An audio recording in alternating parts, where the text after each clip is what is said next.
Hi viewers, எல்லோரும் எப்படி இருக்கீங்க? நல்லா இருக்கீங்களா? நம்ம இன்றைக்கி என்ன பார்க்க போகிறோன்னா, சுவையான பலாப்பழம் அப்பம் எப்படி ப்ரிப்பேர் பண்ணுறதுங்கிறத பற்றி தான் பார்க்க போகிறோம். வாங்க ஃப்ரெண்ட்ஸ், எப்படி பண்ணுறதுன்னு பார்க்கலாம். அதுக்கு முன்னாடி புஜு லைஃப் ஸ்டைல் குக்கிங் சேனலை சப்ஸ்கிரைப் பண்ணாதவங்க சப்ஸ்கிரைப் பண்ணுங்கள். பக்கத்தடியே இருக்கிற பெல் ஐக்கானை கிளிக் பண்ணுங்கள். இப்போ ஆளுங்கிற ஆப்ஷன் வரும், அதை கிளிக் பண்ணிங்கன்னா தான் நான் போடுற வீடியோ உங்களுக்கு உடனுக்குடன் வந்துகிட்டே இருக்கும். ஃப்ரெண்ட்ஸ் பார்க்கலாம். நம்ம இப்போ பாருங்கள் எவ்வளோ நல்லா இருக்குன்னு. இந்த பலாப்பழம் அப்பம் தான் நம்ம எப்படி ப்ரிப்பேர் பண்ணுறதுங்கிறத பற்றி பார்க்க போகிறோம். அதுக்கு தேவையான இன்க்ரீடியன்ட்ஸ் என்னென்னு பார்க்கலாம். நம்ம ஒரு மிக்ஸி ஜார் எடுத்து ஊற வச்சுருக்கிற அரிசி ஆட் பண்ணலாம். நான் பார்த்திங்கன்னா இட்லி அரிசி 1 டம்ளர் ஊற வச்சு ஆட் பண்ணுறேன்.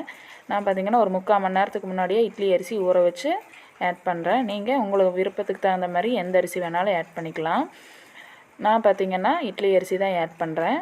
நம்ம பார்த்திங்கன்னா அடுத்ததான் இந்த டிஷ்ஷுக்கு தேவையான மெயின் இன்க்ரீடியன்ட்ஸ் என்னென்னு பார்த்திங்கன்னா பலாப்பழம் தான். நான் பார்த்திங்கன்னா பலாப்பழம் பார்த்திங்கன்னா ஒரு 300 கிராம் பலாப்பழம் ஆட் பண்ணுறேன். நான் அது கூடவே பார்த்திங்கன்னா ஒரு 200 கிராம் வெல்லம் ஆட் பண்ணுறேன். நான் 200 கிராம் வெல்லம் ஆட் பண்ணுறேன். உங்கள் டேஸ்ட்டுக்கு தகுந்த மாதிரி நீங்கள் எவ்வளோ வேணும்னாலும் ஆட் பண்ணிக்கலாம்.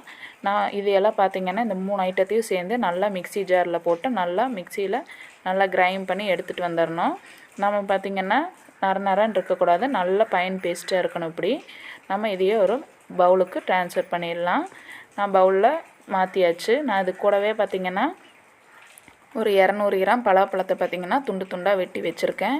அதையும் ஆட் பண்ணுறேன். நம்ம துண்டு துண்டாக வெட்டி வச்சுருக்கிற பலாப்பழம் நம்ம அந்த அப்பத்தில் கிடைக்கும்போது அவ்வளோ டேஸ்ட்டாக இருக்கும் சாப்பிடும்போது. நான் இது கூடவே ஒரு 1/4 ஸ்பூன் பேக்கிங் சோடா ஆட் பண்ணுறேன். பேக்கிங் சோடா எதுக்காக ஆட் பண்ணுறோன்னா, நம்ம பார்த்திங்கன்னா இந்த பஃபியாக வரும், அதுக்காக தான் நம்ம இந்த பேக்கிங் சோடா ஆட் பண்ணுறோம். நம்ம பார்த்திங்கன்னா ஒரு 1/2 மணி நேரம் ரூம் டெம்பரேச்சரில் வச்சுட்டு நம்ம அதுக்கப்புறமா நம்ம அப்பம் வார்க்கலாம். நான் பார்த்திங்கன்னா பனியாற்கல் அடுப்பில் வச்சுருக்கேன். நான் பனியாற்கல் அடுப்பில் வச்சு பார்த்திங்கன்னா ஹீட் ஆன உடனே நெய் ஆட் பண்ணலாம். நம்ம நெய் ஆட் பண்ணி பார்த்திங்கன்னா சுடும்போது அவ்வளோ டேஸ்ட்டாக இருக்கும். நெய்யும் பலாப்பழமும் சேரும்போது அந்த பலாப்பழம் பார்த்திங்கன்னா ஃப்ளேவர் அவ்வளோ டேஸ்ட்டாக இருக்கும். நீங்களும் உங்கள் வீட்டில் ட்ரை பண்ணி பாருங்கள், அப்போ தான் தெரியும். நான் இப்போ ஒவ்வொன்றா வாக்குறேன் பாருங்கள்.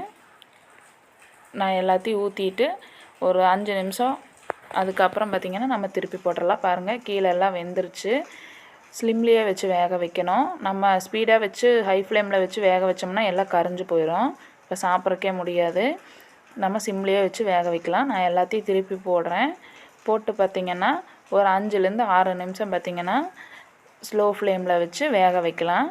இப்போ நம்மளுக்கு பார்த்திங்கன்னா சுவையான பலாப்பழம் அப்போ ரெடி ஆயிரும். பார்த்திங்கன்னா பலாப்பழம் சீசனும் கூட, குழந்தைக்கு பார்த்திங்கன்னா நல்லா விருப்பமாக சாப்பிடுவாங்க. நீங்களும் உங்கள் குழந்தைகளுக்கு செஞ்சு கொடுத்து டேஸ்ட்டுக்கு பாருங்கள். எப்படி இருக்குதுங்கிறத என் கமெண்ட் பாக்ஸில் கமெண்ட் பண்ணுங்கள். ஓகே ஃப்ரெண்ட்ஸ், பாய்.